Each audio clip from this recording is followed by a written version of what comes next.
Hello, Loup Power District employees, retirees, family, and friends, and welcome to this month's edition of Canal Chronicles. Earlier this week, Governor Ricketts declared that the COVID-19 pandemic emergency will end on June 30th. Similar to that, the district is implementing practices which will coincide with that emergency ending, such as we will be removing the glass barriers and the walkway barriers that we have at all of our offices. This way we can be more customer friendly and customer focused with our customers that come in on a regular basis, and our workers at the front lines can visit more with customers and get the information that they need. Obviously, if you are still concerned about the COVID-19 pandemic, and we all should be, take whatever precautions you feel are necessary. But due to discussions that we've had with our customer service representatives and others who work on the front line with our customers, we determined that now was an appropriate time to remove the barriers that we have between our customers and our frontline workers and have them begin the discussions one-on-one.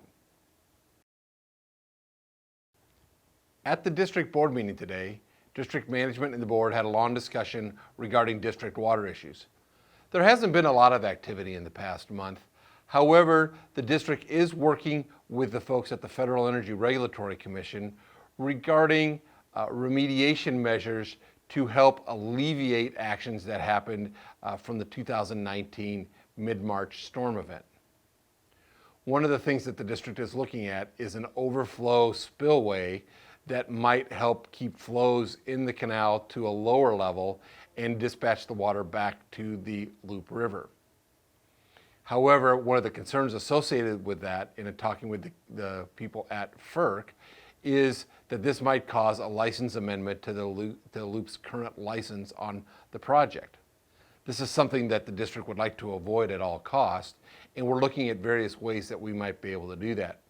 We're hopeful to have a conversation with FERC in the near future regarding the spillway and what that might do to our overall license.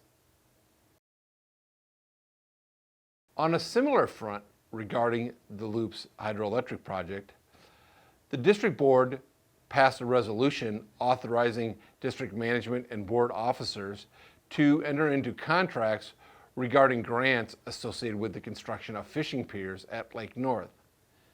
These fishing piers will be handicap accessible and are part of the district's recreation management plan, which was put together as part of the overall license. The district will be installing 2 of these fishing piers, and we will be working with the Lower Loup NRD to get those installed. We believe these fishing piers will enhance recreation at Lake North and will provide a benefit for all of Loup's customers and users of the park system for the district. The board and management continued discussions regarding director subdivisions. With the 2020 census about ready to come out, the district will be looking at doing changes to director subdivisions and redrawing those lines in order to make populations equal amongst the subdivisions. This is a fairly interesting topic that we go through every 10 years with the board, and with the considerable changes in the City of Columbus population and the City of Schuyler's population, makes it a lot of challenging for management and the board in trying to get subdivisions basically equal in population. We don't have the data yet for 2020, and the census data will be coming out in mid-August, so we've started preliminary discussions with the board with regard to this redistricting effort, and we will continue to have discussions with the board in the next several months.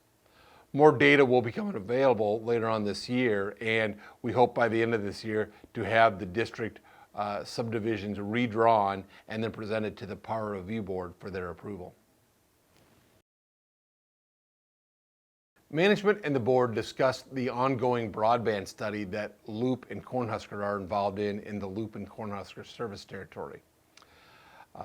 Some of district management was present for a presentation made by NRTC, the group responsible for the study, in regards to what could happen in our 4-county area in both the Loup and Cornhusker service territory and how that might affect each of the separate utilities. Further discussion with a subset of board members from both Loup and Cornhusker will be ongoing in the middle part of July, and further information will become available after we get the results of those studies. The studies are preliminary and confidential in nature at this point in time, and we hope at some point in time to be able to share more information with the public about the direction that both the Loup and the Cornhusker boards go and costs associated with whatever kind of partnership might come out of these. The district is committed to basically help improve broadband in our 4-county area, especially in the rural areas where broadband has been lacking for several years. Management presented to the board a high hazard area safety and compliance report, which is a requirement of the district's emergency action plan. This is due to the canal and some of the areas that we operate in, specifically around Genoa and on the northeastern edge of Columbus. The emergency action plan basically would kick into place in case we would have breaches to the canal system in those locations, which could affect residents and homeowners in those two particular areas. To date, the district has not had any safety or compliance issues in the two high hazard areas, and we were happy to report to the board that we did not have any over the past year.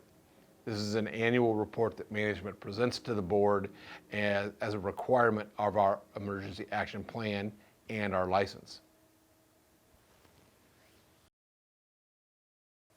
In giving the financial report, CFO Walt Williams provided a pretty good overview of where the district was in May.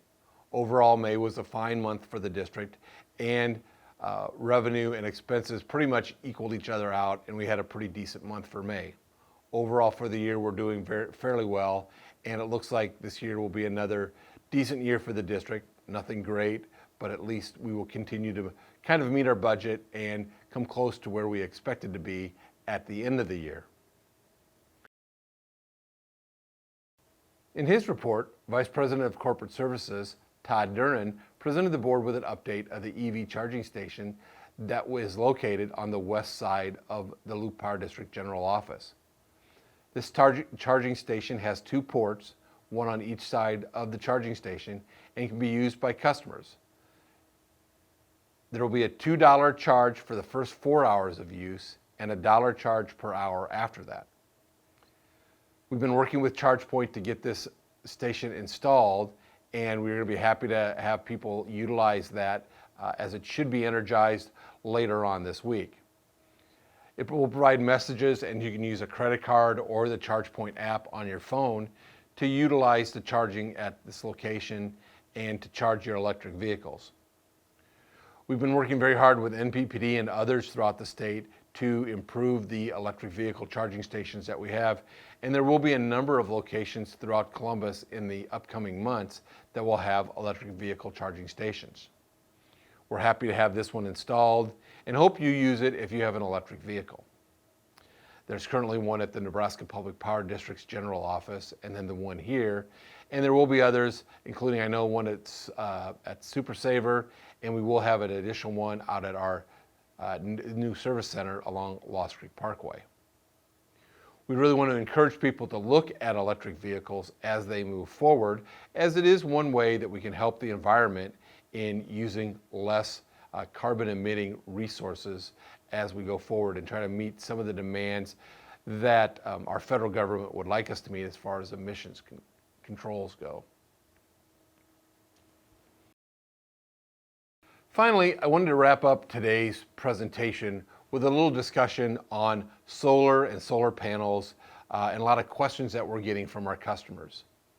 Many of our customers have been approached by solar companies looking to provide and install solar panels on households and commercial properties. Many of our customers have asked if there's a true benefit to these solar panels, and given the information that the solar companies are providing to them, whether this would be a benefit to them. Again, this is all kind of based upon the economics that you might look at, what you have at your own particular location, and what you think the output from the solar panels might be. If you really do have questions, we would encourage you to contact us, myself, Neil Cease, or Todd Duran, or Greg Badsteber here at the Columbus General Office. We'll be happy to walk through with you any economics that you might see, provide additional information, and to let you know some of the thoughts that we have regarding that. Overall, we don't have an opinion really one way or another regarding the solar panels, but we want to make sure that you're getting the best information available to you to make the decisions that you have to make.